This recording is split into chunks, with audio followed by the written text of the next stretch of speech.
Hi, I'm Anita Walker, Executive Director of the Mass Cultural Council, and welcome to our Culture Chat today. I cannot tell you how excited I am to have our guest with us. Eric Booth is not only a good friend and a good partner with the Mass Cultural Council, but he is an internationally acclaimed leader in the field of teaching art. And Eric, I can't tell you how glad to have you with us today. And I also know that we're going to start with a personal view. We're going to go up to 30,000 feet, see what's going on in the world. But the power of arts and the power of culture and the power of the teaching artists has never been more palpable. But first, tell us your story. Well, first, hi, Anita, and hello, everybody. Lunchtime at home. What a great opportunity to talk about the impact of this turmoil on teaching artists. I really appreciate it. And I suggested we start with my story because in some ways it's a good example in that I'm just recovering from catching the virus. I got it through my girlfriend who had got it from teaching students. And I had a very mild case, so you don't have to feel sympathetic toward me at all. But my girlfriend and a lot of other friends are in a pretty miserable state just about now. And probably also familiar to many teaching artists, the economic impact for me is that all of my paying work has been eliminated up until September at least. So there's no getting around the financial hit of this. There's no putting a smiley face on it or saying, oh, well, let's just wait and see. It's a hard hit, especially for teaching artists. At the same time, as I find myself working 12-hour days, I am astonished on an almost daily basis by what people are coming up with. The way people are innovating in this in-between time, the experience of highs and lows in our days immediately jammed right next to each other. And this is an in-between time that is filled with both anxiety and opportunity. Now, Eric, I know you have lots of stories to tell about teaching artists that you know and what they're doing.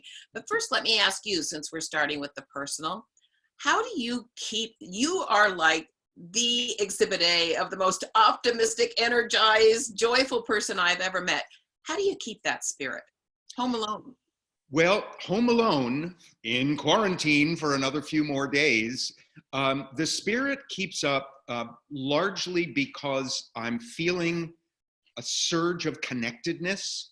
I bet a bunch of your other teaching artists online and those that work with them are feeling this too, that a field that can feel pretty isolated and separate in your work, kind of on your own out there, working your miracles, but kind of by yourself, there has been a rise of connectedness, a kind of wish to use the opportunity of being physically isolated to affirm connection.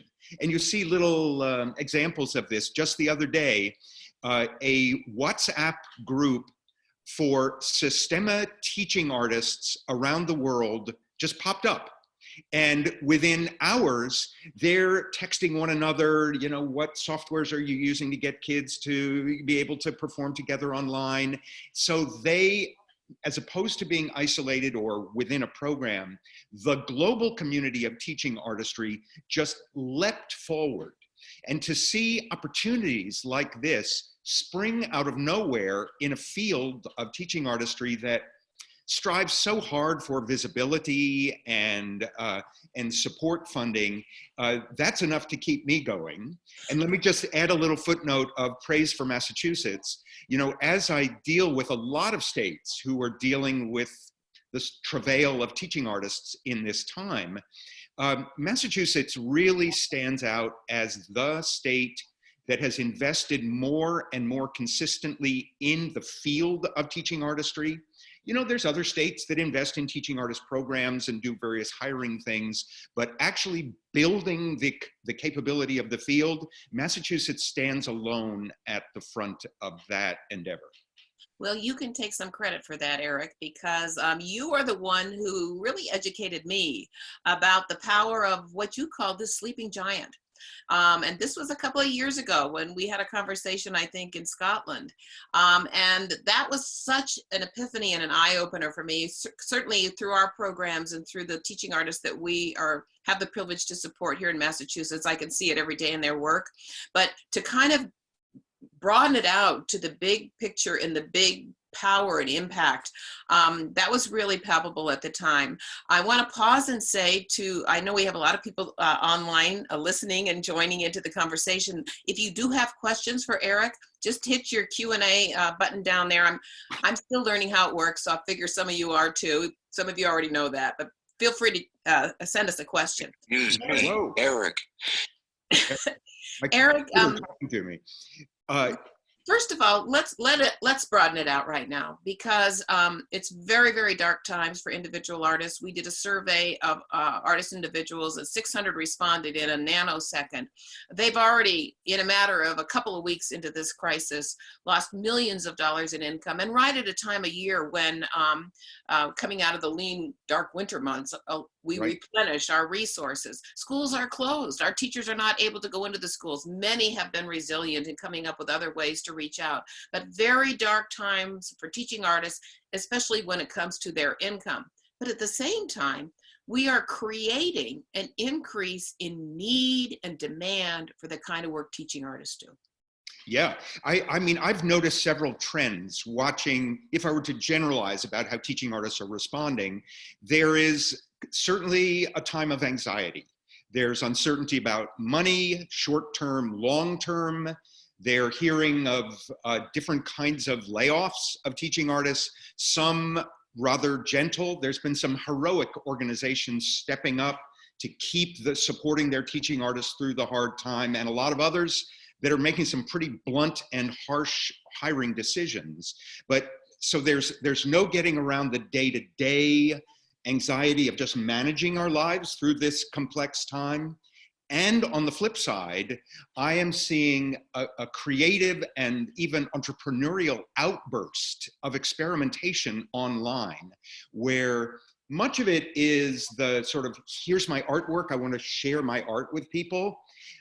That's usually not the teaching artists. That's the artists. That's what they know how to do. That's what they want to do. The teaching artists, you actually see a different quality of offer.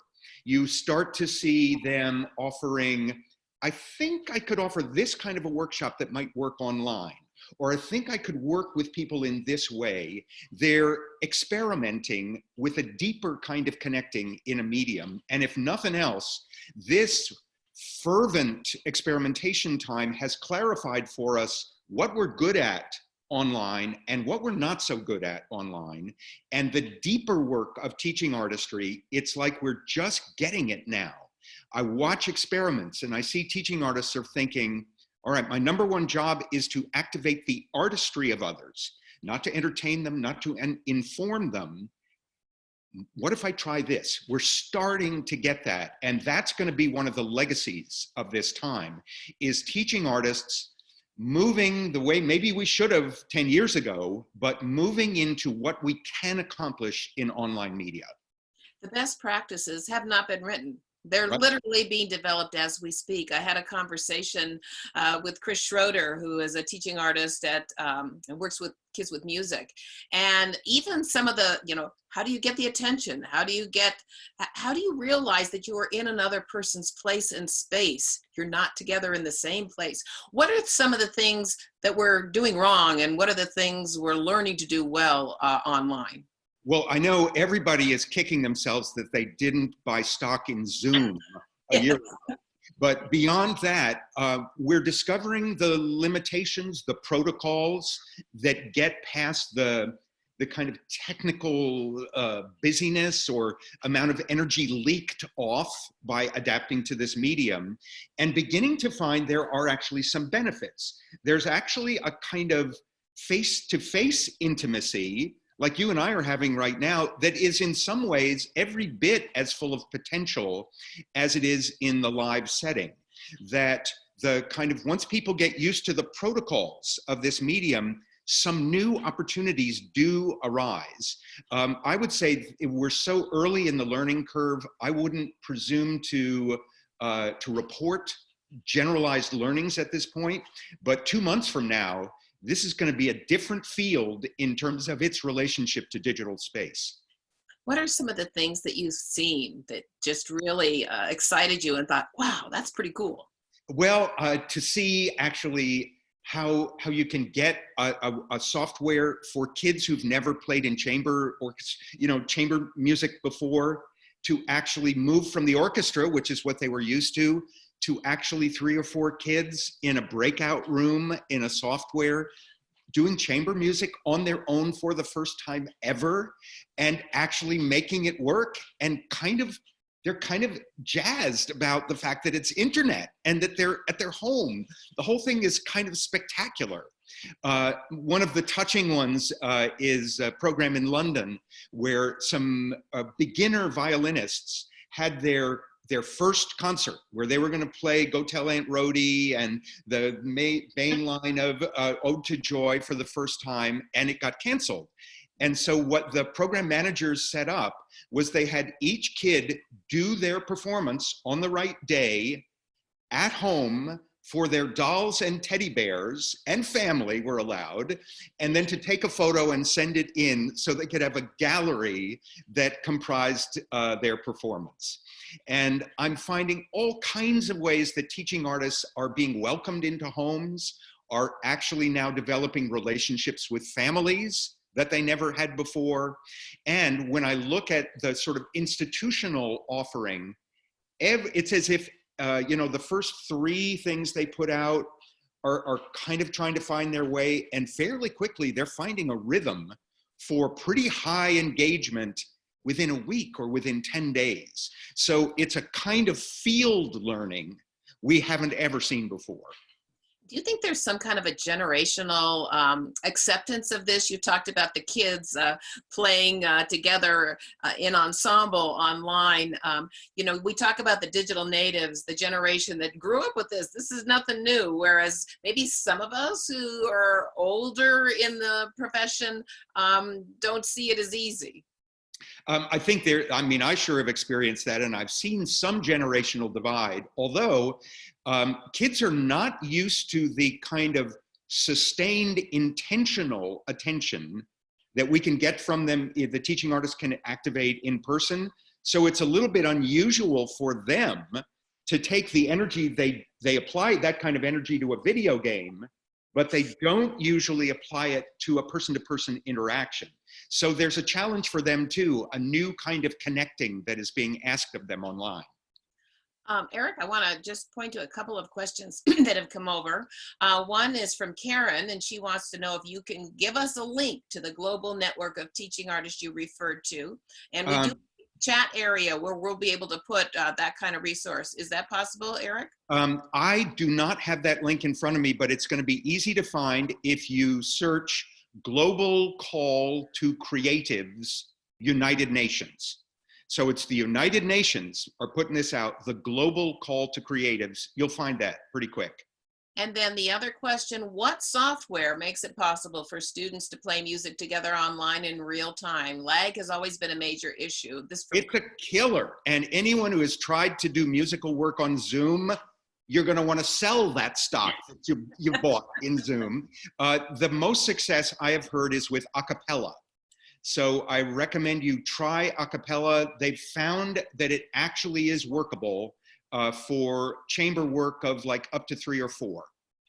Fantastic. And one other little resource, since we've paused for resources, I want to mention a couple of things that I think people might find useful. One, all the stuff we're not going to get to say in this brief conversation, I put a lot of encouragement in a blog post, which is a blog post for teaching artists of a way to think about using this time. And we're going to have a link come up to that blog post. And then also I want to mention an article by Alan Brown of Wolf Brown, which is based in Massachusetts. And what's significant, he's a real top-level analyst of the arts, and he's looking at what happens after the pandemic subsides. And it's a dark picture that we're going to be in for some trouble. We're going to have to really think about supporting organizations. But the reason I bring it up in this conversation, for the first time I have ever seen by a national leader, he says, in the arts ecosystem, teaching artists are a crucial workforce. We're actually identified as one of the most essential components and the single most vulnerable financially. So my hope is that philanthropists take a look at that and realize that our financial vulnerability that's been there for a very long time and is really exacerbated now, that's something they can address. You know, we launched this year, unfortunately, right before the pandemic, a new program called Culture RX, which is really about the power of culture to connect and be both a protective factor in health and also therapeutic, especially in situations of isolation, of loneliness, which lead to serious health consequences. Now you're saying the United Nations is seeing a role for the arts and culture in the midst of the pandemic, not just later when people are coming out of their isolated state. Exactly. Well, I think the UN has its eye on one of the most underreported stories of my lifetime, which is the contribution of teaching artists in Africa, particularly Theater for Social Change, in turning around the AIDS epidemic in Africa.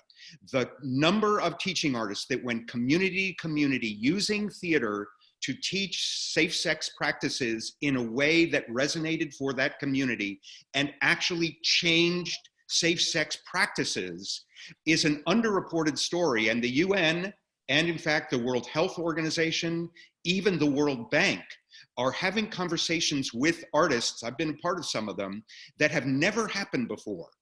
It is the first time the arts workers of the world are starting to be seen as a crucial workforce for achieving the sustainable development goals that the UN has put out. So one of those trends that has risen up faster in this crisis is the arts and teaching artists being recognized as a worldwide resource. You know, this is such an important point. And again, we kind of hit a speed bump on our Culture RX initiative because everybody's isolated at home and shut down. But one of our very first partnerships that we launched this year was with the Health Connector, which is the subsidized health insurance for the Commonwealth of Massachusetts. And in partnership, putting out those positive health messages from the health insurance organization saying arts participation is healthy for you, is good for you. And it still will be after we are allowed to leave our homes. Where do you see in the meantime the teaching artists right now having a role in Massachusetts? Well, the first place that's already happening is entrepreneurial experimentation online. They're looking at how they can take their work. I mean, once you recognize how vulnerable your regular employment actually is, you start to look in that amazing teaching artist entrepreneurial way for how do you get your work to not only get out there, but actually be financially supported. And I am seeing all kinds of new offerings. I wouldn't say it's worked itself out, but I'm seeing an explosion of entrepreneurialism. I'm seeing an explosion of learning. It's interesting, Cadenza, which is the world's largest arts learning internet platform, in the early days of this pandemic, saw a 10-fold increase in registrations to take courses. So there's this explosion of now is the time for me to learn an additional set of skills that I can use, and I'm gonna take this chance and grab it, and I'm seeing experimentation online. Beyond that, I see an awful lot of conversation about new kinds of partnerships that are in person and online. I think we can already say one of the takeaways of this time is there's going to be a whole lot more online activity for this field forevermore.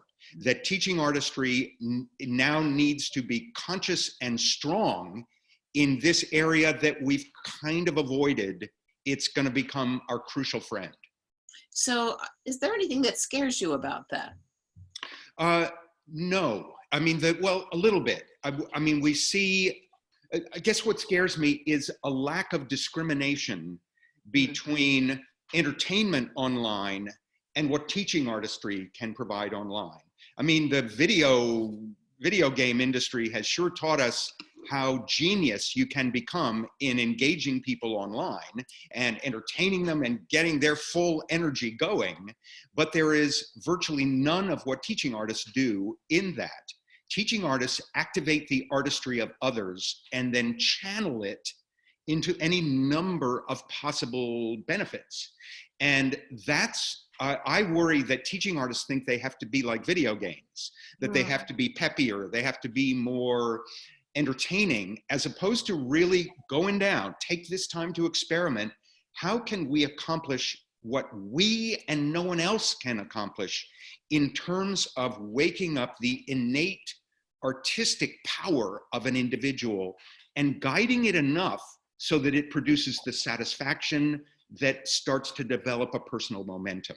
So I want to make sure we've got our eye on the right prize and not just the short-term expedient prize. I want to go back to sort of this tension and conflict between the value and necessity of the teaching artist today and the unfortunate dark financial situation so many of our teaching artists find themselves in. And we touched on it a little bit, but the notion of monetizing online work. We recently did have a conversation with our legislators, actually just yesterday, where we invited our field to just speak to the challenges that they're facing. And one of the questions had to do with, we're not monetizing it. We're taking what we used to get paid for, programs in the schools, concerts in the auditorium, and now we're just giving it away for free. How do we square the circle on that?